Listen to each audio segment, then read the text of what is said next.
Terengganu merupakan negeri yang terkenal dengan penghasilan produk tembaga buatan tempatan. Antara yang menjadi pembekal kepada ketika ini ialah perusahaan tembaga Terengganu milik Saleh Muhammad.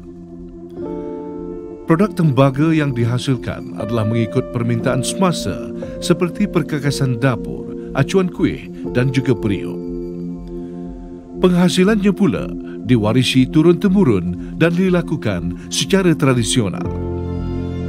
Berikut adalah paparan mengenai proses pembuatan periuk tembaga yang dilakukan di bengkel Saleh Muhammad, Adi Guru Kraft Tembaga.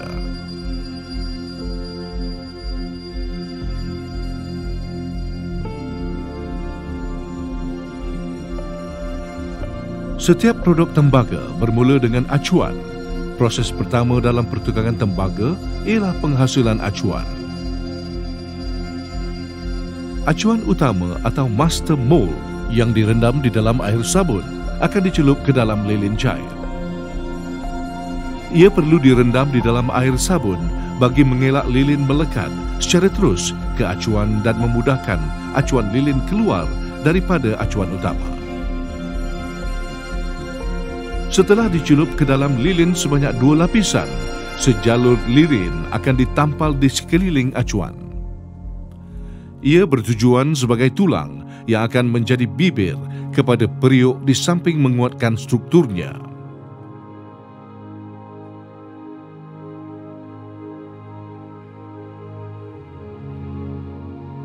Acuan kemudian akan dicelup ke dalam lilin secara menyeluruh sebanyak 5 lapisan lagi bagi mendapatkan ketebalan yang diperlukan. Antara bahagian yang perlu diberi penekanan ialah bahagian bawah periuk dan di bibirnya.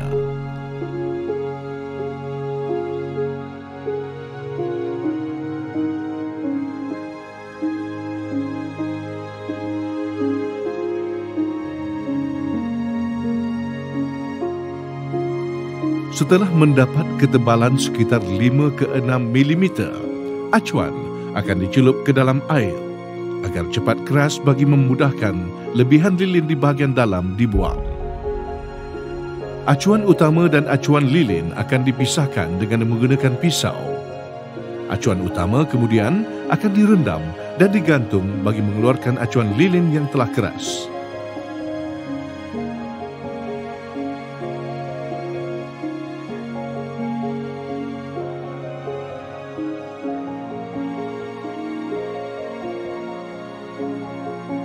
Acuan lilin kemudian akan dibawa ke mesin larik, bertujuan melarik lebihan lilin agar mendapat kesamarataan di setiap permukaan.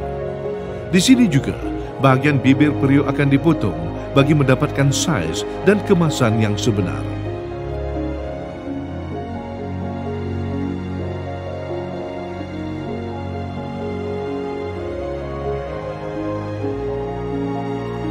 Bahagian telinga yang telah dibuat dengan acuan berbeza menggunakan plaster kemudian akan dipasang pada acuan periuk. Ia perlu dicelup ke dalam lilin terlebih dahulu bagi mendapatkan kesan lengkung telinga periuk sebelum ditampal kemas menggunakan besi panas dan cairan lilin.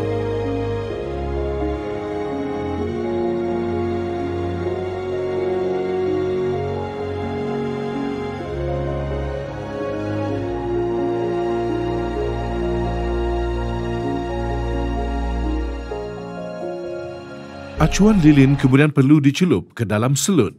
Ia merupakan campuran di antara tanah liat dan pasir halus, bertujuan memberi lapisan asas sebelum ditampal tanah liat. Acuan lilin perlu dicelup ke dalam selut ini sebanyak 3 kali. Setiap daripadanya berbeza kepekatan dan nisbah campuran bagi mengukuhkan lagi lapisan asas. Lapisan asas ini juga menyekat atau mengepung cairan tembaga agar membentuk mengikut bentuk acuan lilin. Larutan selut pertama adalah campuran tanah liat dan pasir halus dengan peratusan 70% tanah liat dan 30% pasir. Campuran kedua sama rata 50% bagi tanah liat dan pasir. Manakala campuran ketiga pula adalah 70% pasir dan 30% tanah liat. Setiap celupan mengambil masa 1 hari untuk kering dengan hanya menggunakan angin. dan ia perlu diterbalikkan apabila bahagian bawah periuk telah kering bagi memberi ruang untuk bahagian dalam periuk kering sepenuhnya.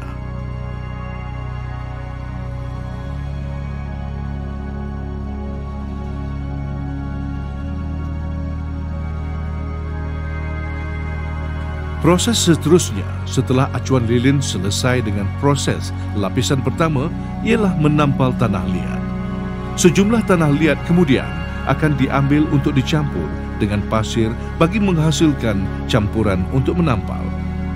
Pasir yang digunakan kali ini adalah pasir sungai jenis kasar, bertujuan memberi kekuatan dan keteguhan kepada acuan yang bakal dihasilkan.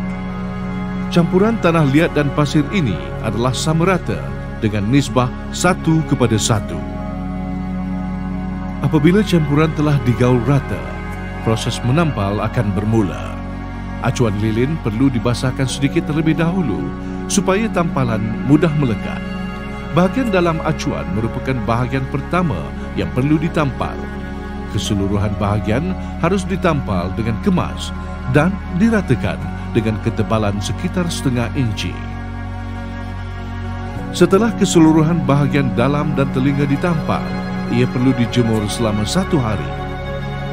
Proses tampalan seterusnya adalah di bahagian tulang ataupun bibir periuk dan telinga. Tampalan di sini harus sedikit tebal dari sebelumnya, bertujuan menyokong serta menguatkan bahagian tulang. Dan setelah selesai, ia perlu dijemur lagi selama sehari supaya kering sepenuhnya. Setelah kering, kedua bahagian dalam dan tulang serta telinga akan ditampal dengan campuran tanah liat dan pasir halus. Bertindak seperti plaster simen, campuran ini bertujuan memberi sokongan tambahan buat tampalan sebelumnya, di samping memberi kemasan terakhir yang baik dan kemas.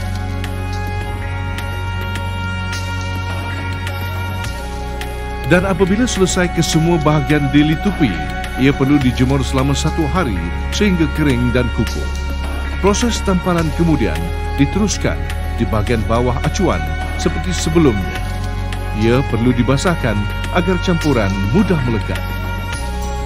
Campuran tanah liat kemudian ditampal rata di keseluruhan bahagian bawah acuan dengan ketebalan sekitar setengah inci sebelum dijemur di bawah terik mentari selama sehari.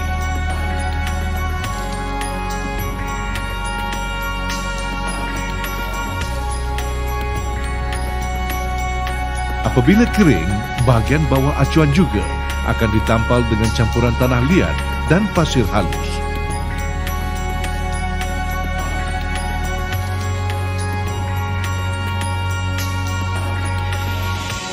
Usai kemasan akhir ini ditampal dan diratakan, ia kemudian akan dijemur buat kali terakhir. Proses seterusnya ialah mengikat dawai.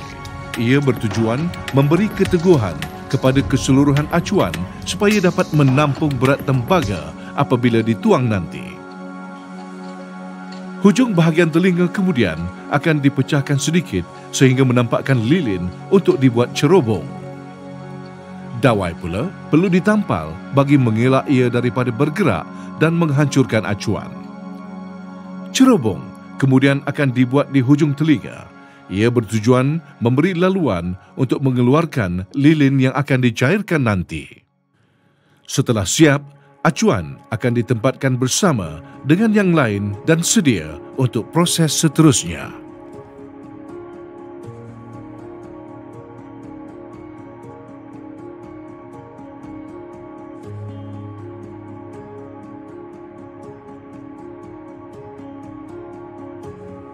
Untuk proses melebur, selain tembaga, terdapat bahan lain yang diperlukan bagi menambah kekuatannya. Zinc dan timah merupakan bahan tambahan dalam formula melebur supaya cairan tembaga benar-benar kukuh. Kebiasaannya, 5 kg tembaga diperlukan untuk membuatkan sebuah kuih. 2 kg zinc kemudian akan ditambah beserta sedikit timah. Tembaga pada dasarnya adalah bersifat liat. Zinc dicampur supaya tembaga menjadi keras, manakala timah bertujuan sebagai ejen agar kedua logam ini sebati.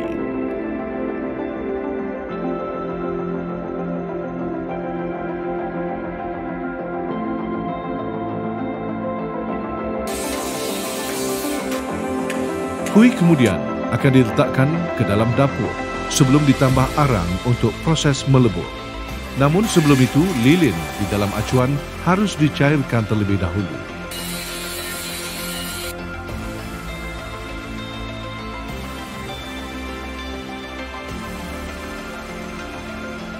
Acuan kemudian akan diletakkan di atas besi, di atas dapur melebur dengan kedudukan terbalik.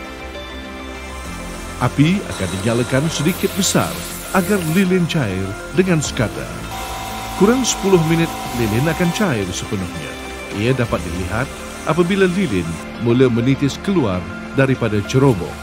Lilin kemudian akan dituang di bekas mengumpul untuk digunakan semula nanti. Setelah arang ditambah dan dapur telah tersedia, acuan akan diletakkan di dalam dapur untuk dibakar bersama kuih untuk melebur campuran tembaga. Suhu untuk melebur tembaga kebiasaan mencecah sehingga 1000 darjah Celsius sambil dibantu oleh mesin angin ataupun blower. Tips untuk mengetahui acuan telah tersedia dan tembaga telah pelebur adalah apabila asap yang terhasil berubah warna. Tempat untuk meletakkan acuan seterusnya disiapkan dan dibasahkan dengan sedikit air. Acuan kemudian dikeluarkan dan disejukkan dengan merendam separuh ke dalam air supaya tidak terlalu panas.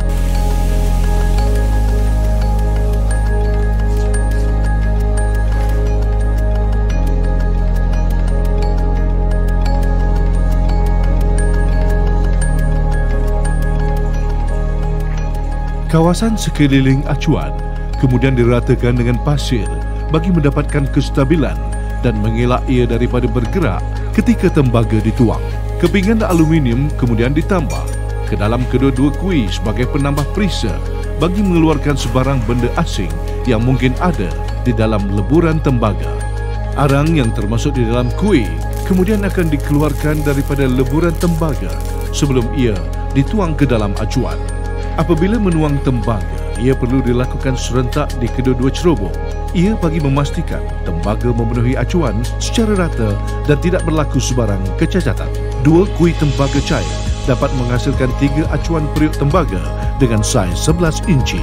Cerobong kemudian dicucuk dengan kayu bagi mengeluarkan sebarang udara terkumpul dan acuan akan dibiarkan untuk sejuk dan mengeras dengan sendirinya.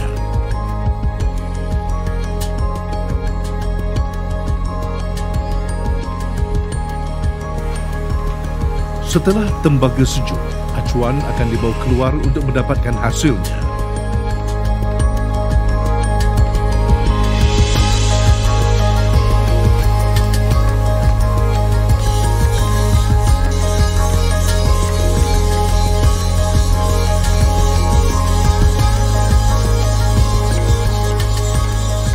Periuk tembaga kemudian akan diperiksa jika mengalami sebarang kerosakan atau kecacatan sebelum proses kemasan dilakukan.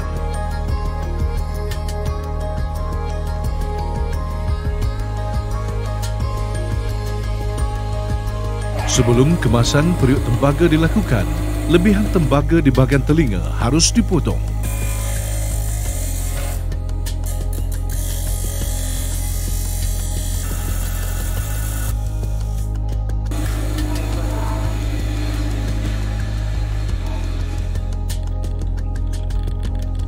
Periuk tembaga kemudian akan dibawa ke bahagian kemasan untuk diemplas menggunakan mesin. Dahulunya, proses ini dilakukan menggunakan kikir dan kertas pasir, namun kini lebih mudah dan cepat dengan menggunakan mesin pengemplas. Setiap kotoran di permukaan akan dibuang menggunakan tetapan mesin yang kasar sebelum ia ditukar kepada tetapan yang lebih halus untuk kemasan terakhir bagi menyerlahkan kilauannya. Usai proses kemasan dan diperhalusi hasilnya, periuk ini akan dibawa ke kedai untuk pameran dan jualan.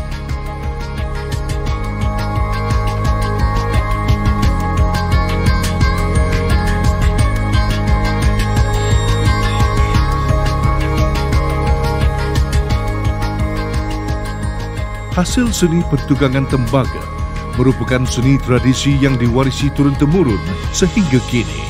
Karya kreatif ini seharusnya dijaga sebaik mungkin bagi mengekalkan tradisi dan adat Melayu. Semoga kilauan emas tembaga ini terus menyinar dan dihargai zaman berzaman.